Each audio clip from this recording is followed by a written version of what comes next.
ನಮಸ್ಕಾರ ಎಲ್ರಿಗೂ welcome back to my channel. ಇವತ್ತಿನ ರೆಸಿಪಿ ಫಿಶ್ ಸಾಂಬಾರ್. ತುಂಬ ರುಚಿಯಾಗಿ ಫಿಶ್ ಸಾಂಬಾರನ್ನ ಯಾವ ರೀತಿ ಮಾಡೋದಂತ ನೋಡೋಣ. ನಾನಿಲ್ಲಿ 1.5 kg ಆಗುವಷ್ಟು ಕ್ಯಾಟ್ಲಕ್ ಮೀನು ಬರುತ್ತಲ್ಲ, ಆ ಮೀನನ್ನ ತೊಗೊಂಡಿದ್ದೀನಿ. ಇದು ಸುಮಾರು ಒಂದು ಮೀನ 2 kg ಆಗುವಷ್ಟು ಬರುತ್ತೆ. ಇದನ್ನು ನೀಟಾಗಿ ವಾಶ್ ಮಾಡ್ಕೊಂಡು ಇಟ್ಟಿದ್ದೀನಿ. ಇದಕ್ಕೆ ಸ್ವಲ್ಪ ಮ್ಯಾರಿನೇಟ್ ಮಾಡ್ಕೊಳ್ಳೋಣ.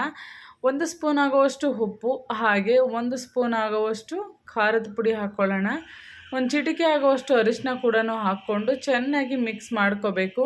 ಚೆನ್ನಾಗಿ ಉಪ್ಪು ಖಾರ ಎಲ್ಲ ಇವಾಗಲೇ ಹತ್ಕೊಂಡ್ರೆ ಸಾಂಬಾರು ತುಂಬಾ ಚೆನ್ನಾಗಿ ಟೇಸ್ಟ್ ಬರುತ್ತೆ. ಇದರ ಮಿನಿಮಮ್ ಒಂದು 10ರಿಂದ 15 ನಿಮಿಷನಾದರೂ ಮ್ಯಾರಿನೇಟ್ ಮಾಡ್ಕೊಳ್ಳೋದಕ್ಕೆ ಸೈಡಿಗೆ ಇಟ್ಕೊಳ್ಳಿ.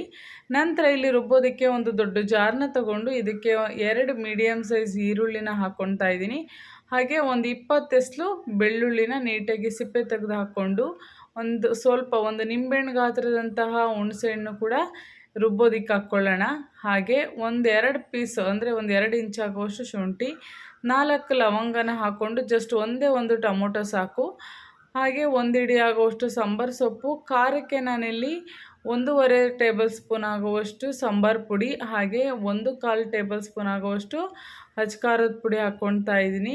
ಸ್ವಲ್ಪ ಗಟ್ಟಿಯಾಗಿ ಬರೋದಕ್ಕೆ 1 ಸ್ಪೂನ್ ಆಗುವಷ್ಟು ಕಡಲೆ, ಹಾಗೆಯೇ ಒಂದು 4 ಸ್ಪೂನ್ ಆಗುವಷ್ಟು ಫ್ರೆಶ್ ತೆಂಗಿನಕಾಯಿ ಹಾಕ್ಕೊಂಡು ರುಬ್ಬೋದಕ್ಕೆ ಎಷ್ಟು ಬೇಕೋ ಅಷ್ಟು ನೀರನ್ನ ಹಾಕ್ಕೊಂಡು ಚೆನ್ನಾಗಿ ಫೈನ್ ಪೇಸ್ಟ್ ಮಾಡ್ಕೋಬೇಕು. ಇದು ಸಾಫ್ಟಾಗಿದ್ರೇ ಸಾಂಬಾರು ತುಂಬಾ ಚೆನ್ನಾಗಿ ಬರುತ್ತೆ. ನೋಡಿ, ಈ ರೀತಿ ಫುಲ್ಲು ಸಾಫ್ಟಾಗಿ ಬರಬೇಕು. ಸ್ಪೂನಲ್ಲಿ ತೋರಿಸ್ತಾ ಇದ್ದೀನಿ, ಇಷ್ಟಿದ್ರೆ ಸಾಕು. ಇವಾಗ ಇದನ್ನು ಸೈಡಿಗೆ ಇಟ್ಕೊಂಡು ಗ್ಯಾಸ್ ಮೇಲೆ ಒಂದು ಪಾತ್ರೆನ ತಗೊಳ್ಳಿ ಸಾಂಬಾರು ಮಾಡ್ಕೊಳ್ಳೋದಕ್ಕೆ. ಪಾತ್ರೆಗೆ 2 ಸ್ಪೂನ್ ಆಗುವಷ್ಟು ಎಣ್ಣೆನ ಹಾಕ್ಕೊಂಡು, ಎಣ್ಣೆ ಬಿಸಿ ಆದ ನಂತರ ಒಂದು ಅರ್ಧ ಭಾಗದಷ್ಟು ಈರುಳ್ಳಿನ ಹಾಕ್ಕೊಂಡು ಚೆನ್ನಾಗಿ ಫ್ರೈ ಮಾಡ್ಕೊಳ್ಳಿ. ನಂತರ ರುಬ್ಬಿರೋ ಅಂತಹ ಪೇಸ್ಟ್ನ ಹಾಕ್ಕೊಳ್ಳಿ. ಪೇಸ್ಟ್ ಹಾಕ್ಕೊಂಡು ಸ್ವಲ್ಪ ಜಾರಲ್ಲಿ ಮಸಾಲೆ ಇರೋದ್ರಿಂದ ಅದಕ್ಕೂ ಕೂಡ 1.5 ಕಪ್ ಆಗುವಷ್ಟು ನೀರನ್ನ ಹಾಕ್ಕೊಂಡು ರುಚಿಗೆ ಎಷ್ಟು ಬೇಕಷ್ಟು ಉಪ್ಪನ್ನ ಹಾಕ್ಕೊಳ್ಳಿ. ಯಾಕೆಂದರೆ ನಾವು ಆಲ್ರೆಡಿ ಮೀನಿಗೆ ಉಪ್ಪು ಹಾಕಿರೋದ್ರಿಂದ ನೋಡಿಕೊಂಡು ಕನ್ಸಿಸ್ಟೆನ್ಸಿ ಕರೆಕ್ಟಾಗಿ ಉಪ್ಪನ್ನ ಹಾಕ್ಕೋಬೇಕಾಗತ್ತೆ. ಚೆನ್ನಾಗಿ ತಿರುಗಿಸ್ಕೊಂಡು ಈ ಮಸಾಲೆ ಸ್ವಲ್ಪ ಲೈಟಾಗೆಲ್ಲ ಕುದಿ ಬರಬೇಕು, ಅಲ್ಲಿವರೆಗೂ ಕುದಿಸ್ಕೊಳ್ಳಿ. ನೋಡಿ, ನಾನು ಈ ರೀತಿ ಕುದಿಸ್ಕೊಂಡು ಹಸಿ ಸ್ಮೆಲ್ಲೆಲ್ಲ ಹೋಗೋವರೆಗೂ ಬಿಡ್ಕೊತಾ ಇದ್ದೀನಿ. ಇವಾಗ ಚೆನ್ನಾಗಿ ಮಿಕ್ಸ್ ಮಾಡಿ ಸ್ವಲ್ಪ ಮಸಾಲೆ ಗಟ್ಟಿಗಿರೋದ್ರಿಂದ ನಿಮಗೆ ಮೀನು ಸಾಂಬಾರು ಯಾವುದಕ್ಕೆ ಬೇಕೋ ಆ ರೀತಿ ನೀರನ್ನ ಹಾಕ್ಕೊಳ್ಳಿ. ನಾನಿಲ್ಲಿ ಮತ್ತೆ 2 ಕಪ್ ಆಗುವಷ್ಟು ನೀರನ್ನ ಹಾಕ್ಕೊಂಡು ಚೆನ್ನಾಗಿ ಮಿಕ್ಸ್ ಮಾಡ್ಕೊತಾ ಇದ್ದೀನಿ. ಇವಾಗ ಇದು ಕೂಡ ಅಷ್ಟೇ ಚೆನ್ನಾಗಿ ಕುದಿ ಬರಬೇಕು. ಆವಾಗ ನಾವು ಮ್ಯಾರಿನೇಟ್ ಮಾಡ್ಕೊಂಡಿರೋ ಅಂತಹ ಮೀನನ್ನ ಹಾಕ್ಕೋಬೋದು. ನೋಡಿ, ನಾನು ಈ ರೀತಿ ಈ ಕನ್ಸಿಸ್ಟೆನ್ಸಿಗೆ ಮಾಡ್ಕೊಂಡು ಬಿಟ್ಕೊಂಡಿದ್ದೀನಿ. ಇಷ್ಟಿದ್ರೆ ಸಾಕು. ತೀರ ತೆಳ್ಳಗೂ ಇರಬಾರ್ದು, ತೀರ ಗಟ್ಟಿನೂ ಇರಬಾರ್ದು. ಇವಾಗ ನೀರೆಲ್ಲ ಚೆನ್ನಾಗಿ ಕುದೀತಾ ಇದೆ. ನಾವು ಮ್ಯಾರಿನೇಟ್ ಮಾಡ್ಕೊಂಡಿರೋ ಅಂತಹ ಮೀನನ್ನ ಒಂದೊಂದನ್ನೇ ನೀಟಾಗಿ ಹಾಕ್ಕೊಂಡು ಜಸ್ಟ್ ನಾವಿವಾಗ ಜಾಸ್ತಿ ಬೇಯಿಸೋ ಅವಶ್ಯಕತೆಯೇ ಇಲ್ಲ. ಒಂದು 3ರಿಂದ 4 ನಿಮಿಷ ಕುದಿಸ್ಕೊಂಡ್ರೆ ಸಾಕು. ಕುದಿಸ್ಕೊಂಡು ಆಫ್ ಮಾಡಿದ್ರೆ ನೀಟಾಗಿ ಬೆಂದ್ಬಿಡುತ್ತೆ. ನಾವು ಚಿಕನ್ ಸಾಂಬಾರು ಥರ ಇದಲ್ಲ.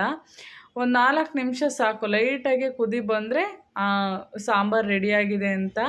ಇವಾಗ ಸ್ವಲ್ಪ ಚೆನ್ನಾಗಿ 2 ನಿಮಿಷ ಬೇಯಿಸ್ಕೊಂಡಿದ್ದೀನಿ. ಸೈಡಲ್ಲೆಲ್ಲ ಚೆನ್ನಾಗಿ ಕುದಿ ಬರ್ತಾ ಇದೆ. ಇದೇ ರೀತಿ ಒಂದು 2 ನಿಮಿಷ ಬೇಯಿಸ್ಕೊಂಡ್ರೆ ಸಾಕು. ಈಗ ಆಲ್ಮೋಸ್ಟ್ ಒಂದು 70% ಬೆಂದಿದೆ. ಇವಾಗ ಕ್ಲೋಸ್ ಮಾಡಿ ಜಸ್ಟ್ 1 ನಿಮಿಷ ಬಿಟ್ಟರೆ ಸೂಪರಾಗಿರೋವಂತಹ ಮೀನು ಸಾಂಬಾರು ರೆಡಿ ಆಗುತ್ತೆ. ಇದನ್ನು ನಾವು ಬಿಸಿ ಬಿಸಿ ಮುದ್ದೆ ಜೊತೆ ಊಟ ಮಾಡೋದಕ್ಕೆ ತುಂಬಾ ಚೆನ್ನಾಗಿರುತ್ತೆ.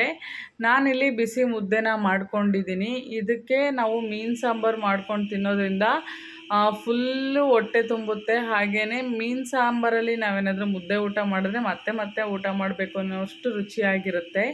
ಈ ರೆಸಿಪಿ ನಿಮಗೇನಾದರೂ ಇಷ್ಟ ಆದರೆ ನನ್ನ ಹೊಸ ಚಾನಲ್ಗೆ ಸಬ್ಸ್ಕ್ರೈಬ್ ಮಾಡಿ, ಲೈಕ್ ಮಾಡಿ, ಶೇರ್ ಮಾಡಿ, ಹಾಗೆ ಕಮೆಂಟ್ ಮಾಡಿ.